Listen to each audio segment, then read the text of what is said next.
میں ایک ویڈیو دیکھ رہا تھا اور اس ویڈیو کے اندر ایک مسجد میں نماز کے لیے نمازی آتے ہیں اور جو بھی نمازی آ رہا ہے وہ اپنا موبائل فون جو ہے وہ ایک سائیڈ پہ رکھ کے نماز کے اندر جا رہا ہے۔ نماز پڑھنے کے بعد پھر شاید جو امام صاحب ہیں وہاں پر مولانا صاحب ہیں وہ جو ہے وہ کوئی تبلیغ کرنا چاہتے ہیں، کوئی دین کی بات بتانا چاہتے ہیں، تو سارے جو ہے وہ اس کے قریب جمع ہو رہے ہیں۔ میں ایک چیز سوچنے پہ مجبور ہو گیا۔ ایک جگہ پہ میں نے کسی جگہ پہ یہ پڑھا یا کسی سے سنا تھا کہ ہمارے کچھ تبلیغی دوست جو ہے نا وہ چلے گئے کسی دوسرے ملک کے اندر تبلیغ کرنے کے لیے، تو وہاں پر جناب امیر صاحب مسجد کے اندر جب داخل ہوئے، جوتا اپنا اٹھایا، مسجد کے اندر رکھا۔ امیر صاحب کے بعد جو ان کے ساتھ جو ان کے اور دوست تھے، ان کے تبلیغی بھائی تھے، وہ سارے اپنا جوتا اٹھائیں اور مسجد کے اندر اس جوتے کو لے کے چلے جائیں۔ اب جو مسجد کا منتظم تھا، جو خادم تھا، وہ بڑا حیران ہوا کہ یار یہ کون سی مخلوق آ گئی ہے کہ جو بھی آ رہا ہے اندر جوتا اتار کے تو مسجد کے اندر جوتا لے کے آ رہا ہے۔ تو انہوں نے، وہ جو آدمی تھا اس نے ان سے پوچھا کہ جناب یہ آپ جہاں پر جو کس جگہ سے آئے ہیں، کس ملک سے آپ آئے ہیں؟ انہوں نے کہا جی ہم ملک پاکستان سے آئے ہیں۔ تو پھر اس نے پوچھا کہ یہ آپ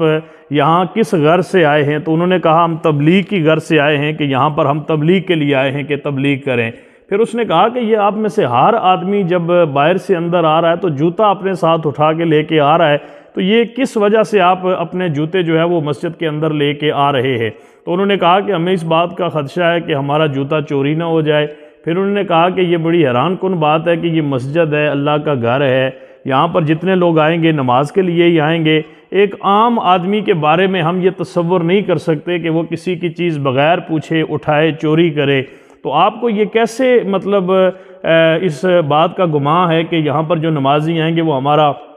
جوتا یہاں سے چوری کر کے لے جائیں گے؟ تو انہوں نے کہا جی کہ یہ ہمارے علاقے میں، ہمارے ملک میں مسجد کے اندر جب ہم جاتے ہیں تو وہاں پر جوتا ہم جب اتار کے جاتے ہیں تو واپسی پہ ہمارا جوتا ہمیں نہیں ملتا، اچھا جوتا ہو تو وہ کوئی لے جاتا ہے۔ تو اس آدمی نے حیرانگی سے یہ کہا کہ آپ جس ملک سے آئے ہیں، جس ملک کے اندر آپ یہ بیان کر رہے ہیں کہ نماز پڑھنے والا کسی کا جوتا بھی وہاں پہ نہیں چھوڑتا، تو بہترین طریقہ یہ ہے کہ پہلے آپ اپنے اس ملک کے اندر جائیں، وہاں پر تبلیغ کی زیادہ ضرورت ہے کہ جہاں پر نمازیوں کے جوتے بھی جو ہے وہ لوگ مسجد کے اندر نہیں رہنے دیتے۔ آپ کے ملک کے اندر اخلاقی طور پر اتنی گراوٹ ہے کہ وہاں آپ چلے جائیں اور وہاں آپ جو ہے وہ تبلیغ کریں۔ اب ہمارا ملک دیکھیں، یہاں پر اتنی زیادہ محافلیں ہوتی ہیں،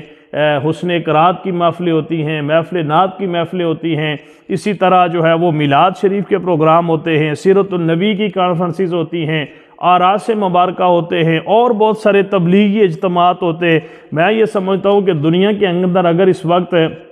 57 کے قریب اسلامی ممالک موجود ہیں تو جتنا زیادہ جو ہے وہ ملک پاکستان کے اندر سالانہ اجتماعات، دینی اجتماعات ہوتے ہیں، شاید پورے باقی 56 ممالک کے اندر بھی اتنے زیادہ نہ ہوتے ہوں۔ ان سب کو بھی جمع کریں تو پھر بھی شاید پاکستان میں ہونے والے اجتماعات کے برابر ان کے اجتماعات بھی نہ ہوں اگر سب کے ملا کے کیے جائیں۔ تو پھر بھی وجہ کیا ہے کہ ہمارے ملک کے اندر اخلاقی طور پہ جو یہ اخلاقی برائیاں ہیں یہ ہمارے ملک کے اندر اتنی زیادہ ہیں کہ ہم ان کا جو ہے وہ شمار نہیں کر سکتے۔ اس کی سب سے بنیادی وجہ یہ ہے کہ ہم لوگ دین سے بہت دور چلے گئے ہیں، دینی تعلیمات سے بہت دور چلے گئے ہیں۔ یہ جتنا کچھ ہم کر رہے ہیں مجھے تو ایسے لگتا ہے کہ یہ صرف ایک